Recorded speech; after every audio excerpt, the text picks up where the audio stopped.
যে সকল কর্মচারীরা নিজের বেতন বৃদ্ধির দাবি, নিজের প্রাণের দাবি নবম পে স্কেল, শতভাগ মূল বেতন একবারে বাস্তবায়নের জন্য আজকে যারা চুপ, কথা বলে না, সে নেতা হোক আর কর্মচারী হোক আর কর্মকর্তাই হোক, তাদের সম্পদের হিসাব নেওয়া হোক।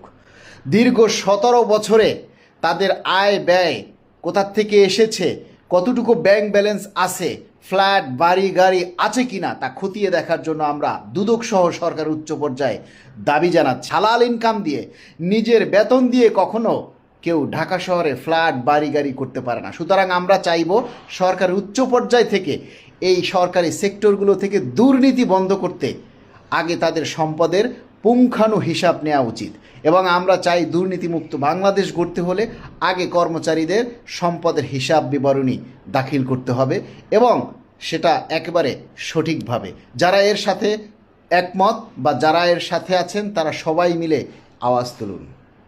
20,000 টাকা থেকে যদি 20 পয়সাও কমানো হয় তাহলে কর্মচারীরা সেটা ভালোভাবে নেবে না, এবং কর্মচারীরা সেটা কিন্তু মেনে নেবে না। কেননা আমরা 11 বছর থেকে 2টা পে স্কেল আমরা বঞ্চিত।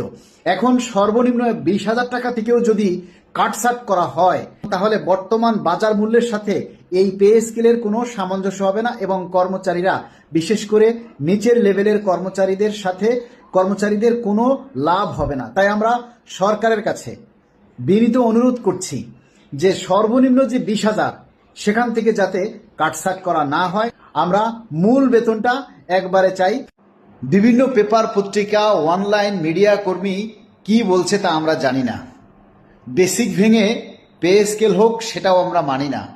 দাবি শুধু একটাই, এক ধাপেই মূল বেতন একবারেই চাই। 11 বছর পর পে স্কেল হচ্ছে। সকল দ্রব্যমূল্যর ক্রয় ক্ষমতা আমাদের হাতের নাগালের বাইরে। ক্রয় ক্ষমতাকে সমতায় আনার জন্য প্রশাসনিক কাঠামো, প্রশাসনিক জটিলতা, সকল গ্রেডের মধ্যে সমতা এবং আইবাস সিস্টেমের জটিলতা এড়ানোর জন্য সকল গ্রেডে শতভাগ মূল বেতন একবারই চাই, দিতে হবে। এছাড়াও অন্য কোনো কথা মানি না, অন্য কোনো কথা আমরা শুনতে চাই না।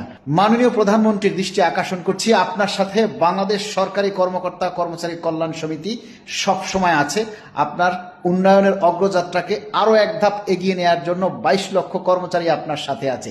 তবে পে স্কেল প্রাপ্তির পরে দুর্নীতিগ্রস্ত কর্মকর্তা কর্মচারীদেরকে অবশ্যই প্রতিহত করতে হবে।